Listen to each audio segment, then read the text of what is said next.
வானம் பொழிகிறது, பூமி விளைகிறது, உரைக்கேன் கொடுக்க வேண்டும் கிறிஸ்து. எங்களோட வயலுக்கு வந்தாயா, நாட்டு நட்டாயா, களை விளைத்தாயா, கலைஞர் உழவருக்கு கட்சி கலைஞர் சுமந்தாயா, அல்லது அங்கு கொஞ்சம் விளையாட மேற்கொள்ள பெண்களுக்கு மஞ்சளிக்க பணிபுரிந்தாயா? மானம் கெட்டவரே, யாரை கேட்கிறாய் வரி, யாரை கேட்கிறாய் கிறிஸ்து?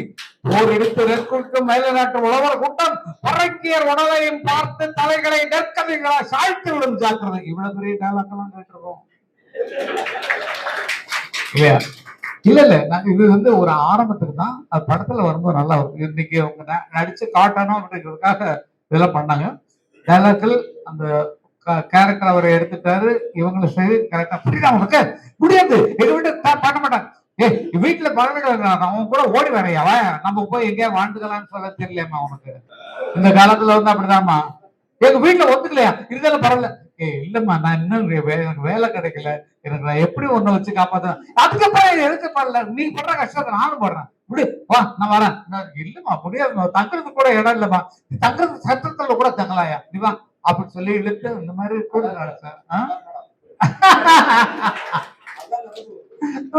அப்படி துணிஞ்சு வரோம் நம்ம பொண்ணுங்க. நான் லவ் மேரேஜ் தான் நிஜமாக. இந்த முகத்தை பார்த்து ஒரு அழகான பொண்ணு என் ஒய்ஃப் பார்த்து பாத்தீங்கன்னா நீங்களாம் ஆச்சரியப்படுவீங்க. எங்களுக்கு லவ் வந்து லவ்வுக்கு ரீ ரெக்கார்டிங் வச்சவரை எங்க அண்ணா இளையராஜா. நாடகத்துல இருக்கும்போது. ஆனா அவங்க நடிகை இல்ல, ஒரு குடும்ப பொண்ணு. அப்படி லவ், அந்த லவ்ங்கிறது அழகை பார்த்த முகத்தை பார்த்தா வருவதில்லை, மனதை பார்த்து வருவது, மனசை பார்த்து வருவது. இல்லைன்னா இதை விட பெரிய ஹீரோ வந்தா நீங்க ஏப்பா இதை விட நல்ல பொண்ணு தான் வேற பொண்ணுக்கு லவ் பண்றீங்களா? Okay okay. கதையின்படி அவங்க வந்து கரெக்டா பண்ணாங்க. ஒரு இது புதுமையான ஒரு விஷயம் இவங்க ஸ்டார்ட் பண்ணிருக்குது. ஏன்னா மேடையில 2 பேரும் டைலாக் பேச வச்சாங்களே, அதுவே ரொம்ப. இந்த விழாவுக்கு நான் வந்தது காரணம், எனக்கு மிக மிக பிடித்த ஒரு தோழர், நண்பர், எனது சகோதரர், எனது மூத்த பிள்ளைன்னு சொல்லலாம்.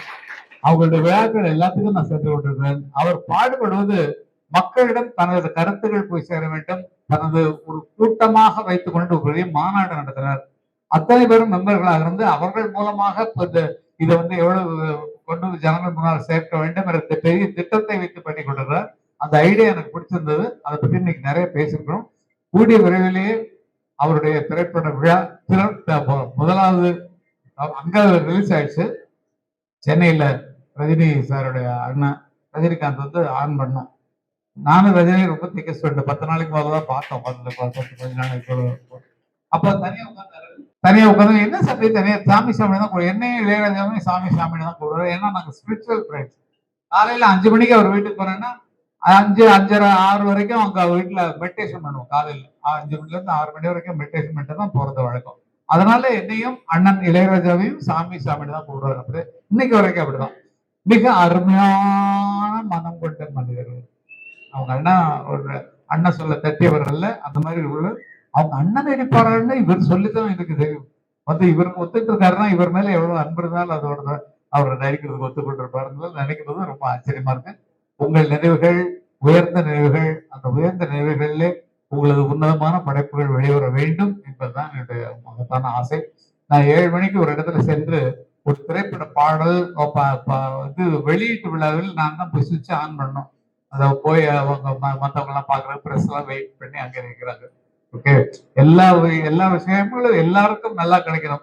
ஒரு நோயும் தீண்டாமல் அணை போடு தாயே, நதி காய நேராமல் நீர் ஊற்று தாயே, நன்னிலம் பார்த்து நீயே, எளியோரை மகிழ்வாக்க வழிகாட்டு தாயே, வலியோர்கள் வாட்டாமல் வகை காட்டு தாயே, என் வளமான தாயே, பசிதாகம் காணாமல் பயிராக்கு தாயே, ரசிப்போர்கள் செவி தேடி இசை ஊட்டு தாயே, இசை பாட்டு என்றும் இனிப்பாக்கு தாயே, மலர் போல மலர்கின்ற மனம் வேண்டும் தாயே, பலர் போற்றி பாராட்டும் குணம் வேண்டும் தாயே, வரம் தரும் அன்னையே வணங்கினோ உன்னையே என்று அன்னைக்கு வணக்கத்தை சொல்லிக் கொண்டு, தாய் இல்லாமல் நான் இல்லைங்கிற, தாய் இல்லாமல் எவரும் இல்லை.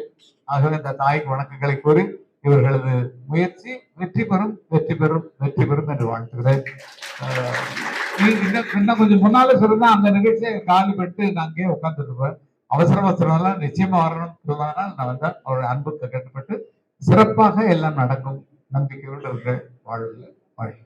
நாங்க வந்து இந்த விட்வாவை ஆரம்பிச்சு சார் என்கிட்ட கேட்ட இப்ப இன்னைக்கு கேட்ட ஒரு ரிக்வெஸ்ட், உடனடியாக மேக்சிமம் 2 மாசத்துக்குள்ள ஒரு படத்தை ரிலீஸ் பண்ணணும் விட்வாவால. நான் ப்ராமிஸ் பண்ணிருக்கிறேன். மாம்பழ திருடி நம்மளுடைய சூப்பர் ஸ்டார் ரஜினி சாருடைய அண்ணன் அறிமுகப்படுத்திய அது என்ன ஒரு பாக்கியம், என்ன அருள்னு எனக்கு தெரியாது. யாருக்குமே நடிக்காதவரு, யாருக்குமே உடன்படாதவரு எனக்கு உடன்பட்டிருக்கிறார், வந்திருக்கிறார். அது எனக்கு கிடைச்ச ஒரு அறுப்படை தான் நான் நினைச்சிட்டு இருந்தேன் விட்வாவை ஆரம்பிக்கும் வரைக்கும். அப்புறம் தான் தெரிஞ்சது விட்வா தலைவருக்கு இறைவன் எழுதின ப்ரொஃபைல்ல உண்டுதான் அது உங்களுக்காக. அது அது உங்களுடைய யாரோட ஒரு பிரார்த்தனையாக இருக்கலாம். அதே போல என்னுடைய 2வது படத்துக்கு எனக்கு அவ்வளவு பெரிய அடையாளமும் இல்லை, என்னை யாருன்னு தெரியாது. 2வது படத்தை ஓடியில் வச்சு பண்ணது இளைய தளபதி விஜய், இன்றைக்கு சிஎம் ஆயிருக்கிறார் மோகன்லால். அப்ப விஜய் ஓடியில் வச்சு பார்த்த அளவுக்கு நான் அவ்வளவு பெரிய ஆளும் இல்லை, அவ்வளவு பெரிய பல்லாயிரம் கோடிகளோட வரவும் இல்லை.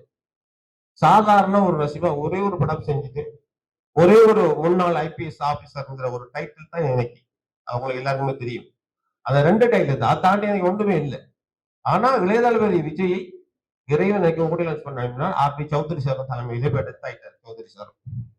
சோ இது எல்லாமே இறைவன் எனக்கு விட்வாட் அன்பு கலைஞர்களுக்காக வரக்கூடிய தலைவர்கள் இது ப்ரொஃபைல், அப்படித்தான் நான் நம்புறேன். சோ அந்த ப்ரொஃபைல் சார் மூலமாக இன்னும் பலமாக எழுதப்பட்டு கொண்டிருக்கின்றது.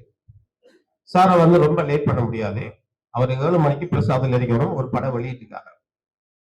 சோ நாங்க சீக்கிரமா அனுப்பணும். நாங்க அந்த விட்வாவை ஆரம்பிச்சு 1வது விட்வா மாநாடு நடந்தது சாருடைய தலைமையில, சாருடைய ஆசீர்வாதங்களோட நடந்தது 2025 ஏப்ரல் 20ஆம் தேதி. சார் உண்மையிலே சாருடைய வருகை விட்வாவை பலமாக்கியது. சார் அந்த மாநாட்டுக்கு வந்தது பிறகு விட்வாவுடைய வளர்ச்சி பிரம்மாண்டமா அமைஞ்சுக்கு இன்னும் பெரிய அளவுல வளர்ந்துக்கு வருது. பெரிய பெரிய ஆட்கள் எந்த அளவுக்கு சொன்னால் எத்தனையோ இன்ஸ்பெக்டர் மாறிக்கிறாங்க விட்வாவில, எத்தனையோ டாக்டர், இன்ஜினியர், அட்வொகேட் ஒரு 37 பேர் இருக்கிறாங்க வழக்கறிஞர்கள். ஒரு கலெக்டர், முன்னாள் கலெக்டரும் நம்ம அமைப்பில் இருக்கிறார், செயற்குழுல இருக்கிறார், சாதாரண உறுப்பினராக செயற்குழு இருக்கிறார். சோ இவங்கள முக்கியமானவர்களுடைய ஆலோசனைப்படி விட்வா ஒரு நல்ல ஒரு நெட்வொர்க்காக போய்த்து இருக்கிற இந்த டைம்ல மீன்முள் ஆடியோ லான்ச்ல நாங்க வந்து 500 பேர் நம்மட, நீங்க நான் நினைக்கிறேன் 500 பேர்ல எல்லாருமே இருக்கிறீங்க. இந்த 500 பேர் சேர்த்த ஒரு ப்ரொடக்ஷன் கம்பெனியை சார் ஆரம்பிச்சாரு. ஏன்னா நாங்க வந்து 12 படங்கள் ரிலீஸ் பண்ண போறோம் வருடத்துக்கு, மாசம் 8 மாசத்துல இருந்து படங்கள் ரிலீஸ். அந்த 12 படத்துல 6 படங்களை தயாரிப்போம், 3 ப்ரொடக்ஷன் கம்பெனி. அதுல ஒரு ப்ரொடக்ஷன் கம்பெனி விட்வா ப்ரொடக்ஷன், எல்லாருக்கும் பொதுவானது. 500 பேர் சேர்ந்த ப்ரொடக்ஷன் கம்பெனி விட்வா விஐபி பிலிம் ஃபேக்டரி. அதை சார் ஆரம்பிச்சாரு. ஆரம்பிச்ச உடனே அந்த ஸ்டேஜ்ல வந்து ஒருவர தலைவரா நான் பேரிச்சன் அரவிந்த் விட்வா விஐபி பிலிம் ஃபேக்டரி தலைவர், கதிரில் சேர்ல அவருக்கு, அவர் எப்பயுமே அப்படித்தான். சோ 3 பேர் எகெயின்ஸ்ட் ஆயிட்டாங்க. நாங்க தலைவர் தகுதியாட்டி இப்ப எங்களுக்கு எதிராக வேலை செஞ்சுட்டு இருக்கிறாங்க விட்வாவை அழிக்கிறதுக்கு. இன்னொரு லேடி வந்து விட்வா விஐபி பிலிம் ஃபேக்டரியில சேர்க்க சொன்னா சேர்க்கல, பல காரணங்கள் நான் இங்க அதை சொல்ல விரும்பல. அதனால அவர் தலைமை தாங்கி நம்ம அமைப்பு அளிக்கிறதுக்கு ஏராளமா அதை சதித்துட்டாங்க. எவ்வளோ நாங்க சேரித்து கொண்டிருக்கிறோம் அவருக்கு எதிரான சட்ட நடவடிக்கைகளுக்காக. என்னுடைய சீஃப் லீகல் அட்வைசர் வழக்கறிஞர் சிவசுதாகர், என்னுடைய விட்வா தலைவருடைய சர்வதேச தலைவருடைய சீஃப் வழக்கறிஞராக சிவசுதாகருடைய தலைமையில நாங்க நடவடிக்கை எடுத்துட்டு இருக்கிறோம். நேற்று கூட விட்வாவுக்கு எதிராக சோசியல் மீடியாவில் போட்டிருக்கிறாங்க. அவ வந்து விஐபி பிலிம் ஃபேக்டரியில என்ன சேருங்க என்னோட சண்டை பிடிச்ச ஆடியோ இருக்குது, வாய்ஸோட ஆதாரங்கள் எல்லாம் இருக்குது. உங்களுக்கு தெரியும் மீன்முள்ளு படத்துக்கு சுப்பையா பிள்ளை ஒரு நண்பர் வந்தாரு. சோ விஐபி பிலிம் ஃபேக்டரி ஆரம்பிச்சதுல ஏதோ எகெயின்ஸ்ட் ஆகி அவர் போலீஸ்ல, அம்பத்தூர் போலீஸ்ல எனக்கும் என்னுடைய பையனுக்கும் எஃப்ஐஆர். நாங்க வந்து அவர்கிட்ட 45 லட்சம் கொடுத்தோம். ஒரு 10 லட்சம் தான் அவர் போட்டது, மற்ற எல்லாமே என்னுடையது. சார் வச்சுக்கு இதெல்லாம் பேச விரும்பல, சோட்டா சொல்றவங்களுக்கு தெரியுங்கிறதுக்கா. சோ எஃப்ஐஆர் ஃபைல் பண்ணி நாங்க வந்து இன்ஸ்பெக்டர் விஷயம் சொல்லி 45 லட்சம் அவருக்கு தரணுமா அப்படின்னு சொல்லி, அதுக்கு ஆதாரம் இல்லை, மற்ற 25 லட்சம் கையில கேஷா கொடுத்ததா அப்படின்னு. சோ அவர் தந்த அந்த அமௌண்ட் அதை கொடுக்கறத நாங்க சொல்லி இப்ப கொடுத்துட்டீங்க. சோ கருவறை காவல், நான் இதை பத்தி அதிக நேரம் சொல்ல விரும்பல. சில நேரம் சார் சங்கடமா இருக்கும் விஷயங்கள் பேசுறது. ஏன்னா அவர் பொதுவான ஆள் எல்லாருக்கும். இப்ப நமக்கு எதிரி உண்டுங்கிறதுக்காக சார் எதிரியாக்க வேண்டிய அவசியம் இல்லை. அப்படியான ஒரு மனோநிலை கொண்ட மனநோயாளி அல்ல நான். என்னுடைய எதிரியா இருந்தாலும் அந்த எதிரி என்னுடைய பையனோட பேசுவதை, என்னுடைய நண்பனை பேசுவதை நான் விரும்பக்கூடியவர்கள். என்னை கொலை செய்வதற்கு ஒருவர் தேடி தெரிஞ்சாலும் இந்த வீட்டை வந்தா கட்டி அணைச்சி ஆதரிச்சு உட்கார சொல்ற ஒரு மனவழி கொண்டவன். எங்க அப்பா வந்து ஒருத்தருடைய காசை 1 ருபீஸ மோசடி செய்யாம கூடாது என்று சொல்லி சொல்லி வளர்த்தவர். லஞ்சம் கொடுத்து தொழில் வாய்ப்பு கொடுப்பதை மிகவும் கடுமையாக கோவப்பட்டவர் எங்க அப்பா. எமௌண்ட் கொடுத்து தொழில் ஏன்னா இன்னொரு வேலைக்கு முறையாக முடிக்கல சார், முடிக்கல சார். நாங்க செய்யற துரோகம் என்று. சோ நாங்க நிறைய பேச முடியாது. இன்றைக்கு கருவறை காதல், ஆமா சார் அனுப்பிட்டு பேசுவோம். எங்க சார் போகணும். கருவறை காதல் படத்தை ஒரு துவக்க விழா, அதே டைம்ல விட்வாவோட ஸ்டூடியோ ப்ரீவியூ தியேட்டர் ஓபன் பண்ணிட்டோம். அந்த துவக்க விழாவை நான் ரிக்வெஸ்ட் பண்றேன் சார், நீங்க ஆக்ஷன் சொல்லி இவங்க படத்துல வர ஒரு சீனை இங்க நடிச்சு காட்டுவாங்க. ஓகேயா? அதுல ஆரம்பிப்போம்.